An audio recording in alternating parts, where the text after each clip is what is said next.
They told us coming home would be the easy part. That once we left the sand and dust of Iraq behind, once we stepped off that plane and hugged our families, the war would be over. But the truth is, the war never left me. When I got back, everything felt familiar but strange, like I was living in someone else's life. My wife, Emily, was there at the airport, tears in her eyes, arms wrapped so tightly around me I could hardly breathe. She smelled like lavender and vanilla, the same perfume she wore since we started dating.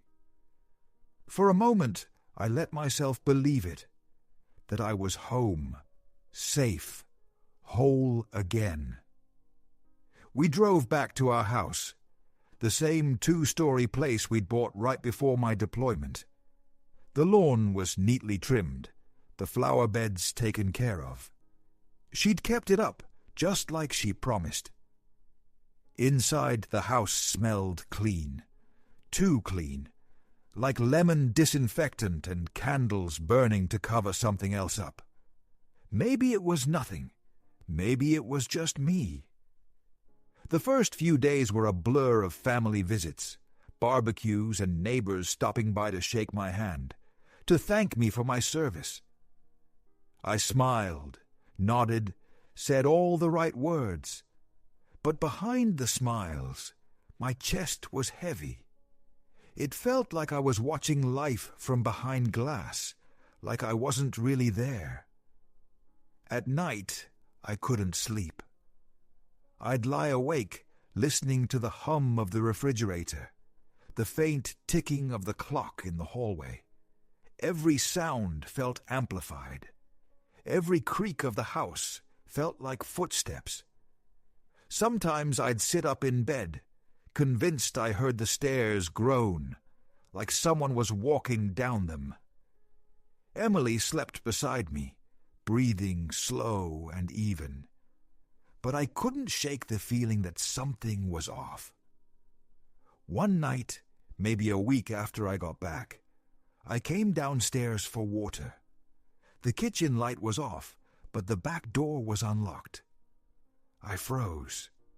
Emily was strict about locking doors. She was paranoid even before I deployed, always double-checking the locks, making sure the windows were latched. But that night, the door was wide open, the night air drifting inside. "Em," I called softly. No answer. I closed the door, locked it, and told myself she must have forgotten.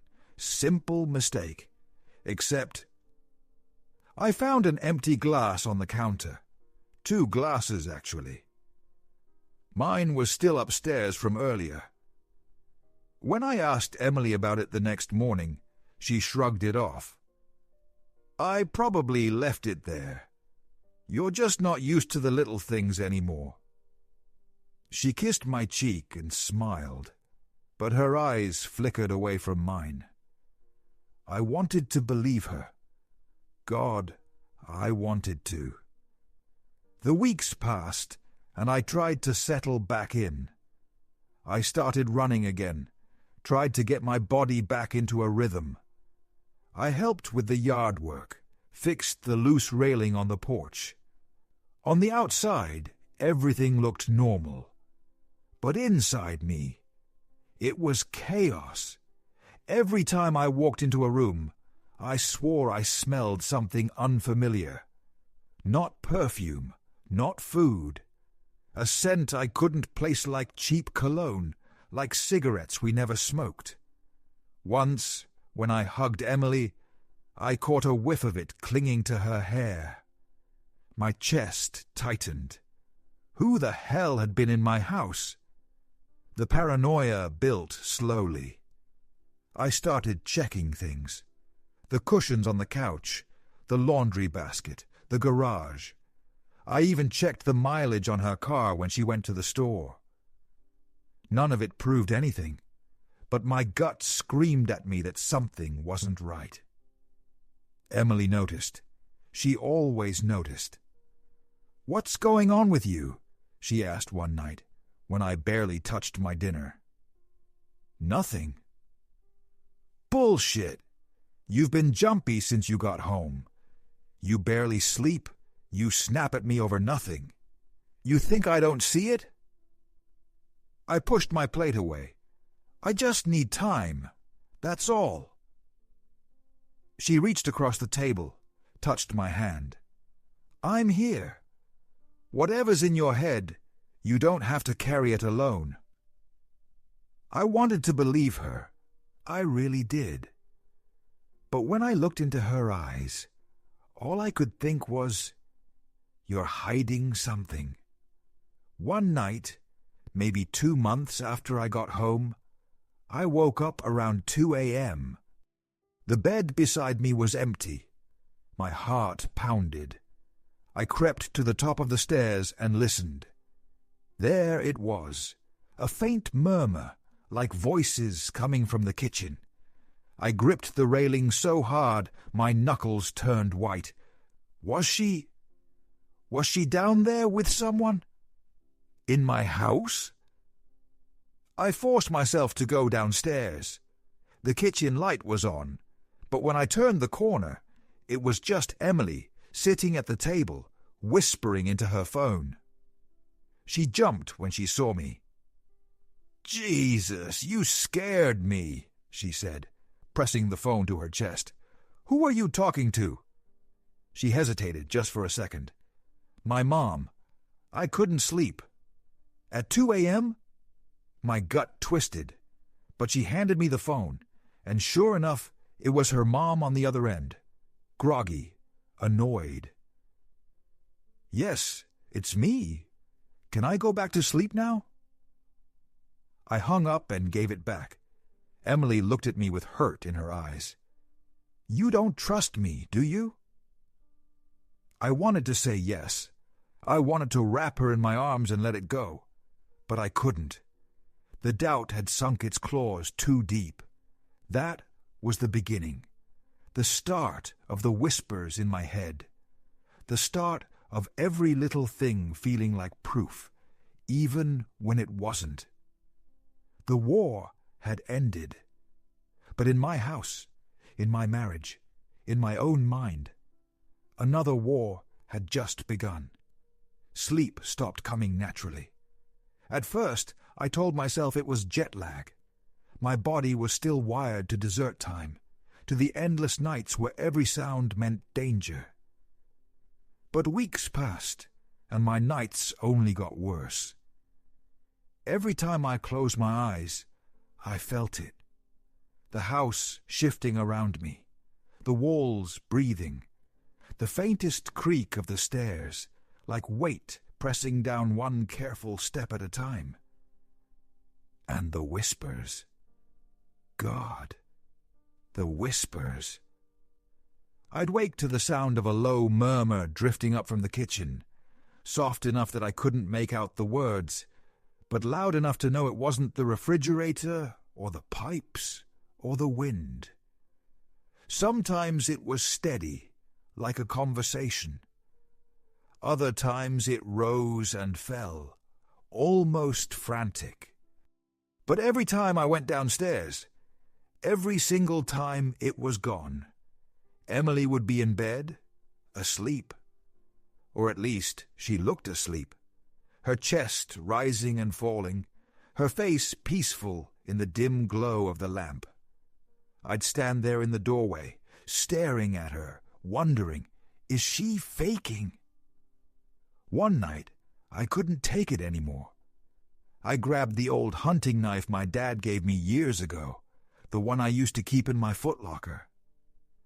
I sat in the dark at the top of the stairs, waiting. The whispers came again, louder this time, definite words. He won't know. When he's sleeping. I held my breath. My pulse hammered so hard I thought my chest might split open. Step by step I crept down, the knife cold in my hand. The kitchen light was on, spilling a faint glow into the hallway. Shadows danced along the floor. I turned the corner. Empty. No one was there. The back door was shut, the table bare, the clock ticking softly on the wall. I gripped the knife tighter, my whole body shaking. I heard it. I swear I heard it. I checked every room, the living room, the basement, even the garage. Nothing. No one. When I finally went back upstairs, Emily stirred in bed. "Where were you?" she mumbled, her voice thick with sleep. "I thought I heard something," I whispered. She rolled over. "It's just in your head." Maybe she was right. Maybe it was all in my head. But the smell hit me again, faint, clinging to the sheets. That same cologne, sharp, musky, not mine. I sat on the edge of the bed until dawn, knife still in my hand. The arguments started soon after. Emily wanted to know why I was acting paranoid, why I was distant, why I kept waking her up in the middle of the night with questions that made no sense. Who was here while I was gone? No one. Then why does the couch smell like smoke? I had candles burning, you idiot. You're imagining things. But I wasn't imagining the receipts I found in the trash. Dinner for two at restaurants I didn't recognize. A pair of men's socks in the laundry that weren't mine. A half-empty bottle of whiskey hidden in the back of the cabinet. She hated whiskey. Every time I confronted her, she had an explanation. She always had an explanation. But explanations don't erase doubt. They feed it. I started drinking. At first, just a beer to calm my nerves. Then two. Then whiskey to help me sleep. But it never really helped. It just blurred the edges of reality, dulled the voice in my head, telling me that my life was unraveling. Soon, the whiskey wasn't enough. A buddy from the service, one of the only ones who still checked in, handed me a little bag of pills. "Helps me take the edge off," he said. I told myself I wouldn't, that I didn't need it. But one night, after another fight with Emily, where she screamed that I was losing my damn mind, I swallowed one just to shut everything out. It worked, for a while. But the problem with shutting things out is that when they come back louder. The whispers grew bolder. Sometimes I'd wake to the sound of footsteps moving fast down the hall, only to find nothing there. Sometimes I'd catch a flash of movement in the corner of my eye, like someone slipping out of sight. And sometimes I swore I heard Emily's voice downstairs, low, urgent, talking to someone. Once I almost caught her. I came down quicker than usual, heart pounding, knife in hand. And for a split second, I saw her standing by the back door, her silhouette outlined by the porch light. Her head tilted, lips moving like she was whispering to someone just outside. But when I called her name, she turned, startled. "I was letting the cat in," she said. We didn't have a cat. The fights turned violent, not with fists, but with words sharp enough to draw blood. She called me crazy, broken, said the war had rotted my brain. I called her a liar, a cheater. Told her I could smell him, whoever he was, that his stink was all over our house. We'd go days without speaking. Then we'd cry, apologize, swear we loved each other, swear we'd fix it. But nothing was fixed. Everything was broken. And then, one morning, Emily sat across from me at the kitchen table, her hands trembling around a coffee mug. "I'm pregnant," she said. The room spun. My stomach dropped. Pregnant. For a moment the world went silent. No ticking clock, no humming fridge, just the word echoing in my skull. Pregnant. I laughed. I couldn't help it. A hollow, broken laugh that made her flinch. "Whose is it?" I asked. Her face crumpled. Tears spilled down her cheeks. "It's yours. Of course it's yours." But the whispers in my head roared louder than her voice, and in that moment I knew I was already lost. The bottle became my closest companion. Whiskey, vodka, whatever I could get my hands on. I told myself it helped me sleep, helped me shut out the whispers, helped me ignore the gnawing suspicion that had hollowed me out from the inside. But alcohol doesn't silence demons. It feeds them. Every night became the same cycle. Fight with Emily, drink until I couldn't feel, stumble to bed, wake to whispers and shadows. Sometimes she'd cry, begging me to stop. Sometimes she'd scream, saying I was destroying both of us. And maybe I was. The pregnancy didn't bring us closer. It ripped us further apart. I couldn't look at her belly without rage boiling up inside me. Is it mine? The question looped through my mind until I thought I'd lose my sanity completely. I started avoiding her eyes, her touch. I couldn't stand the softness in her voice when she spoke about the baby, as if everything was normal, as if nothing had happened. One night, I snapped. "You think I'm blind?" I slurred, glass in hand. "You think I don't know what's going on here?" She stood across the kitchen, arms wrapped around herself. "You're drunk," she whispered. "I'm not drunk enough to miss the smell of another man in my house, to miss the way you sneak around at night." Her voice cracked. "There's no one else. It's just you. It's always been just you. Can't you see that you're sick?" "Sick?" I laughed bitterly. "No, I'm awake. I see what you're doing." The glass slipped from my hand, shattering on the tile. The sound made her jump, and for a moment the look in her eyes wasn't anger or sadness. It was fear. Fear of me. I didn't want to hurt her. God knows, I never wanted that. But the rage had taken root, a poison that twisted every thought, every breath. That night, after she locked herself in the bedroom, I stumbled outside.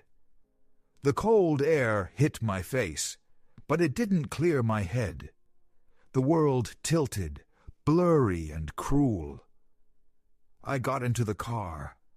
I don't remember making the decision. I don't even remember turning the key. But suddenly, I was on the road, the headlights slicing through the darkness. The bottle sat in the passenger seat, nearly empty. I took another swig, my vision doubling. The whispers followed me, coiling in the silence of the night. "He's in your house. She's carrying his child. You'll never escape this." I pressed harder on the gas. The speedometer climbed. The road blurred. And then, light. Too bright. Too sudden. A horn. Screeching tires. The world spinning. Then nothing. When I opened my eyes, the ceiling above me was white. Too white. Sterile. The smell of disinfectant burned my nose. I tried to move, but my body felt heavy, foreign. My throat was dry, my voice barely a rasp. A nurse appeared, her eyes widening. "You're awake," she whispered, as if speaking too loud might break the moment.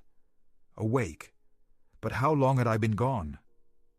The door opened, and there she was. Emily. Her face pale, her eyes rimmed red. but she was smiling, trembling as she reached for my hand.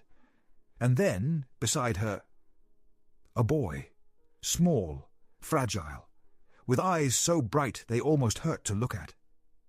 "Your son," Emily whispered. "He's been waiting for you." The first thing I noticed about the boy was his eyes. Blue, clear, steady like mine used to be before sand and smoke dulled them. He clung to Emily's leg, shy, peeking at me like I was a stranger. And maybe I was. Emily whispered, "Say hi to Daddy." Daddy. The word hit me like a bullet. My throat tightened, my chest hollowed. I tried to speak, but my voice cracked, rasping like rusted metal. How long?" Emily sank into the chair beside my bed, gripping my hand so tight it hurt. "You've been in a coma.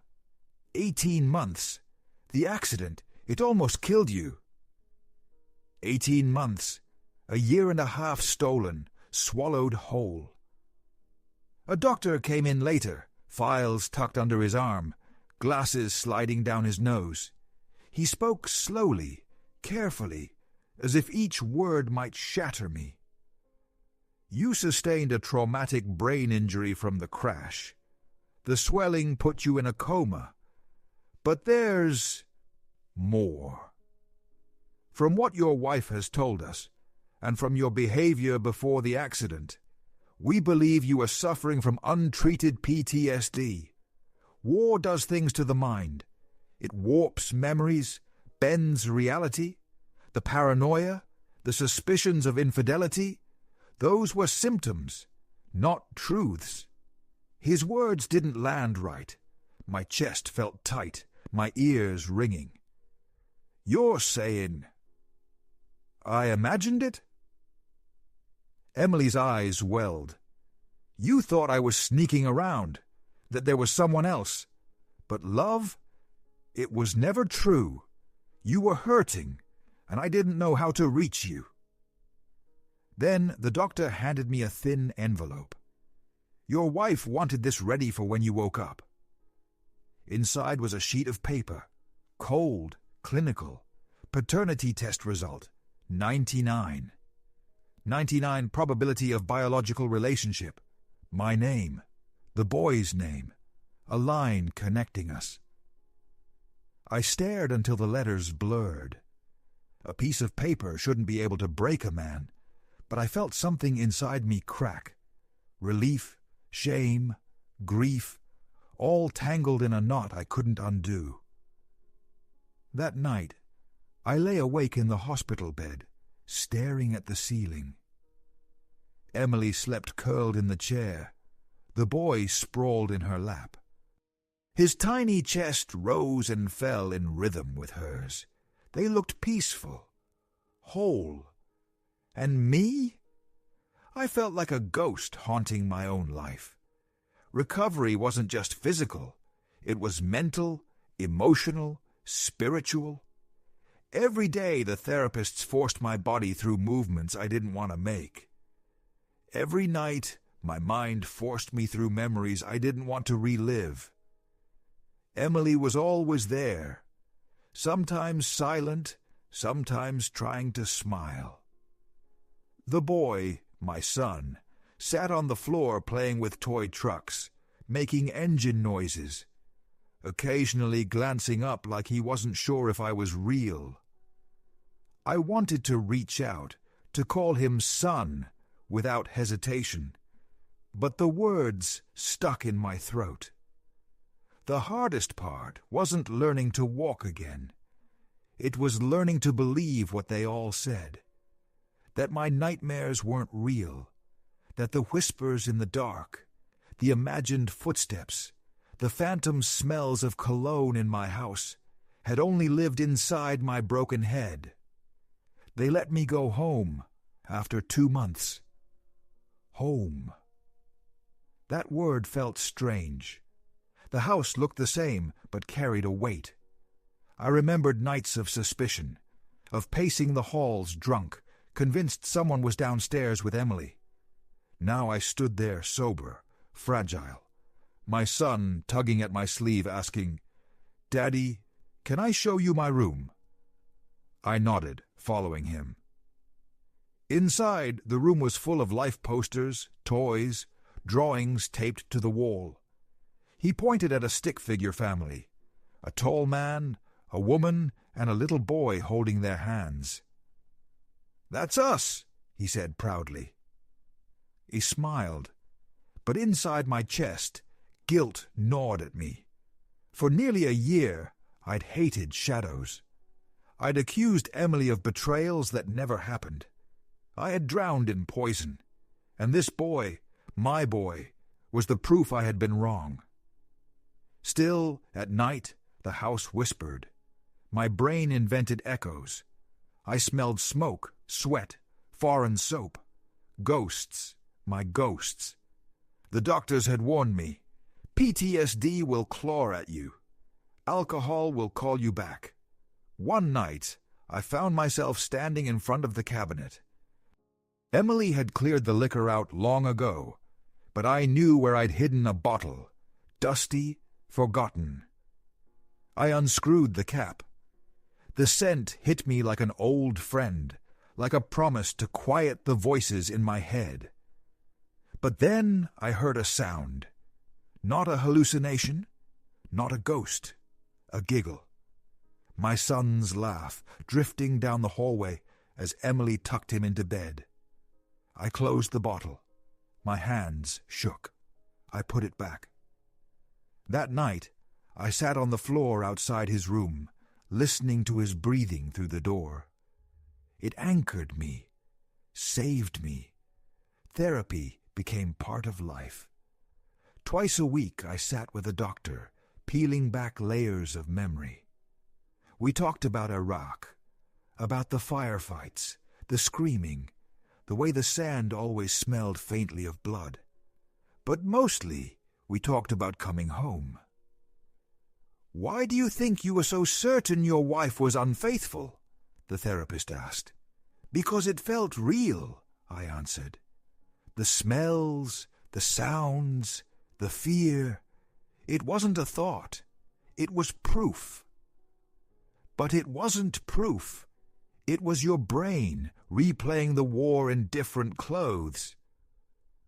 I wanted to believe him, but some nights I'd wake drenched in sweat, certain I'd heard a man's voice downstairs. I'd grab a bat, creep down the hall, only to find nothing but silence. The war hadn't ended. It had just followed me home. Slowly, painfully, I learned to be a father. We built Lego towers, read picture books, kicked a soccer ball in the yard. At first, I felt like I was pretending going through motions I'd missed during his first years. But children don't care about missed years. They care about the present. One afternoon, after we collapsed onto the couch, sweaty from playing, he curled against me and whispered, "I'm glad you're here now, Daddy." The words broke me open. Tears streamed down my face, but I didn't hide them. I wrapped him in my arms and held on like he was the only thing keeping me from drifting away. Maybe he was. Emily was the one who suggested it. "You should write," she said. "Everything you feel, everything you remember. Get it out of your head." At first, I resisted. Soldiers don't spill, we bury. But one night, with the house asleep and the ghosts pacing in my skull, I opened a notebook. I wrote about Iraq, about sand and fire, about coming home and believing lies my brain had built, about drowning in whiskey, about waking to find I had a son, real and alive, while I had been lost in shadows. The words came out jagged, messy, but they came, and for the first time since the war, I felt like maybe I wasn't losing. Maybe I was telling the truth, not the hallucinated one, not the paranoid one, but my truth.